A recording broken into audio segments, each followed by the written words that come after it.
దేవుని బిడ్డలారా, దేవుని బిడ్డలైన మనం తెలుసుకోవాల్సింది నువ్వు చేసిన ఉపవాసం ఏం చేస్తుంది తెలుసా?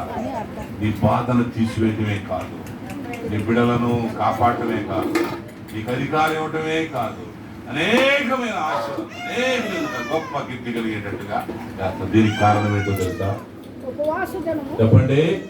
ఉపవాస దినం ప్రతిష్ఠించాలి నీ జనుల కోసం, నీ బిడ్డల కోసం, నీ కుటుంబం కోసం. కనుక ఎస్తేరు గ్రంథమందు ఇప్పుడు వరకు మనం ధ్యానం చేసిన విషయం ఏంటంటే, రాజైన అహష్వేరోషు దగ్గర నుండి వచ్చిన మరణ శాసనాన్ని మార్చివేయడమే కాకుండా అధికారం వచ్చేటట్టుగా తరతరాల వరకు పండుగ చేసుకునేటట్టుగా ఆ 3 దినాలు ఉపవాసం ఏం చేసింది? తన ప్రజలందరికీ, తన కుటుంబీకులందరికీ వీలు జరిగినట్టుగా. దీనికి కారణం ఏంటంటే, రాజాజ్ఞకు భయపడక ఏం చెప్పింది? రాణి అయిన ఎస్తేరు ఏం చేసింది? అందరికి ఏం చెప్పింది? నాతో పాటు నేనును నా చెలికత్తెలు ఉపవాసం ఉంటాం, మీరును మీ కుటుంబాలకు ఉపవాసం ఉండండి.